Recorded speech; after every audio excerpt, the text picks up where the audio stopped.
கொஞ்சமாக உளுந்தும் அரிசியும் வச்சு ஒரு ஹெல்த்தியான பாயாசம் செய்யலாம் வாங்க.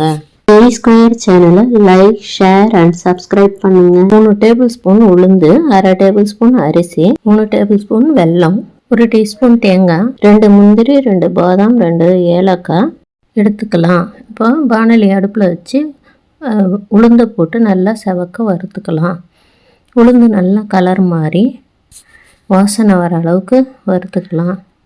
உளுந்து கொஞ்சம் கலர் மாறும்போது அரிசியும் சேர்த்து ஒன்றா வறுத்துக்கலாம். அரிசி நல்லா பொரிஞ்சு வறுப்படணும்.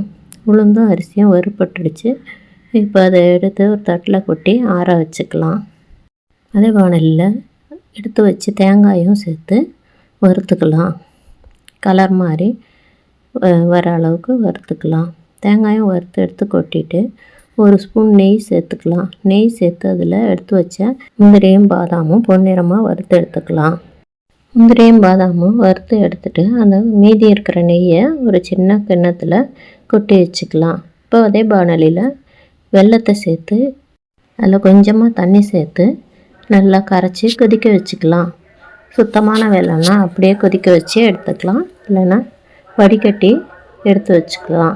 வெல்லம் கரைஞ்சால் மட்டும் போதும். இப்போ இந்த வறுத்து வச்சுருக்கிற அரிசி உளுந்தை மிக்ஸி ஜாரில் சேர்த்து நல்லா நைஸாக அரைச்சி எடுத்து வச்சுக்கலாம்.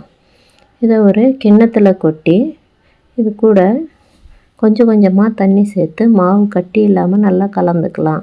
உளுந்து அரிசி வறுத்த அரைச்ச மாவை தண்ணி ஊற்றி கட்டி இல்லாமல் நல்லா கரைச்சி வச்சுக்கலாம். ஸ்பூன் வச்சு கொஞ்சம் கொஞ்சமாக தண்ணி சேர்த்து நல்லா திக்கான கன்சிஸ்டன்சியில் நல்லா கரைச்சி எடுத்துக்கலாம். இந்த மாதிரி கட்டி இல்லாமல் கரைச்சி வச்சுக்கலாம்.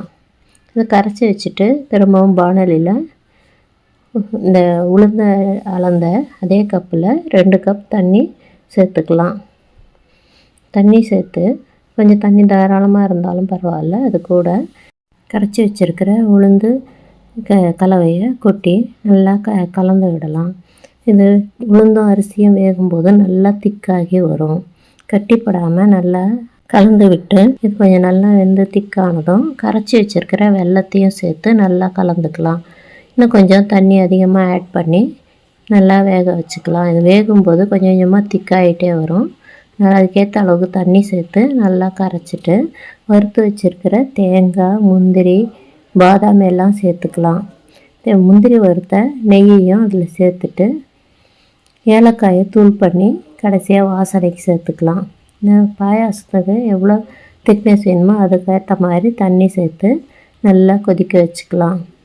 இப்போ பாயாசம் ரெடி ஆகிடுச்சு. இதை சர்விங் பவுலில் மாற்றி பாதாம் துண்டுகளை கொஞ்சம் சேர்த்து சர்வ் பண்ணிடலாம். இந்த உளுந்து பாயாசம் நீங்களும் செஞ்சு பார்த்துட்டு எப்படி இருந்ததுன்னு கமெண்ட் பண்ணுங்கள், லைக் பண்ணுங்கள், சப்ஸ்கிரைப் பண்ணுங்கள்.